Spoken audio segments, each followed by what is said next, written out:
ఈరోజు వివిధ కంప్లైంట్లు బేస్ చేసుకొని ఫుడ్ సేఫ్టీ డిపార్ట్మెంట్ వాళ్ళకు వచ్చిన కంప్లైంట్ల ఆధారంగా చేసుకొని ఒంగోలు ఆర్టీసీ బస్టాండ్లో ఇన్స్పెక్షన్ చేయడం జరిగింది. ఈ సడన్ విజిట్లో మాకు ఐడెంటిఫై చేసిన అంశాలు ఏంటంటే, యాక్చువల్గా మాకు వచ్చిన కంప్లైంట్స్ ఏంటంటే ఎంఆర్పి కన్నా ఎక్కువ ప్రైజింగ్కి అమ్ముతున్నారు కంప్లైంట్ ఉంది. ఇక్కడ లేబులింగ్ అంటే సరైన డేట్స్ లేకుండా అమ్ముతున్నారు ప్రోడక్ట్స్ అని ఒక కంప్లైంట్ ఉంది.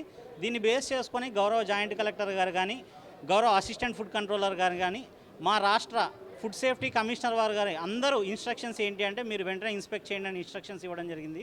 దీంట్లో భాగంగానే మేము ఈరోజు వచ్చాక ఐడెంటిఫై చేసింది ఏంటంటే, చాలా వరకు ప్రోడక్ట్స్ కలర్ లేకుండా అమ్ముతున్నారు, which is well and good. ఎందుకంటే ఇది ప్రజలకు ఆరోగ్యానికి సంబంధించింది. మేము ఇది వరకు అవేర్నెస్ క్రియేట్ చేయడం జరిగింది. దానిలో భాగంగానే ఇక్కడ చెక్ చేసినప్పుడు దాదాపుగా ఎందులో కూడా కలర్ కనపడలేదు. ఆర్టిఫిషియల్ సింథటిక్ ఫుడ్ కలర్స్ దాదాపుగా కనపడట్లేదు. ఉన్న 10% వస్తువుల్ని కూడా మేము సీజ్ చేస్తున్నాము. దీంతో పాటుగా ప్రోడక్ట్స్ మీద లేబుల్ ఇంకా వీరికి ఇంకా అవగాహన రావట్లేదు. దాని గురించే మేము ఆ లేబుల్ లేని ప్రోడక్ట్స్ అన్నీ సీజ్ చేసి దానికి సంబంధించి మిస్ లేబులింగ్ కింద కేసు ఫైల్ గౌరవ జాయింట్ కలెక్టర్ గారి దగ్గర కేసు ఫైల్ చేయడం జరుగుతుంది.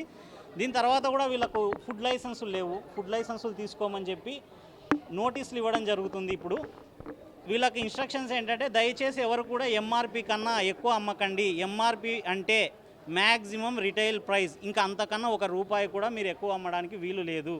కాబట్టి ఇటువంటి కేసెస్ కంప్లైంట్స్ ఎక్కువ వస్తున్నాయి. సో ఈ ఎంఆర్పి విషయంలో ఫుడ్ సేఫ్టీ డిపార్ట్మెంటు చూడడానికి ప్రొవిజన్స్ ఏమీ లేవు. కాబట్టి మేము వాళ్ళకు ఒక హెచ్చరికలాగా చెప్తున్నాము. ఒక పబ్లిక్ అనుకోండి, ఒక గవర్నమెంట్ తరఫున అనుకోండి, దయచేసి ఎవరు కూడా ఎంఆర్పి కన్నా ఎక్కువ అవ్వడానికి పర్మిషన్ లేదు, గవర్నమెంట్ ఇవ్వలేదు. సో అమ్మకండి. ఇది ఒక హెచ్చరిక అనుకోండి ప్రభుత్వం నుంచి. దయచేసి ప్రజలకు ఏదైతే రేట్లు అమ్మాలో గవర్నమెంట్ పర్మిషన్ ఇచ్చిందో ఆ రేటుకే అమ్మండి.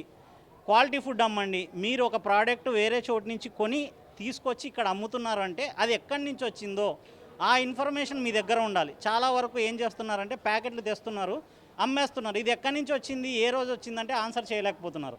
కాబట్టి ఎవరి దగ్గర నుంచి వచ్చింది అని తెలిస్తేనే రేపొద్దున ఏదైనా ఇష్యూ అయినప్పుడు మనం ట్రేస్ చేయడానికి, ఐడెంటిఫై చేయడానికి సోర్స్ ఆఫ్ కంటామినేషనో సోర్స్ ఆఫ్ ఇష్యూనో ఐడెంటిఫై చేయాలంటే మాకు ఉపయోగపడుతుంది.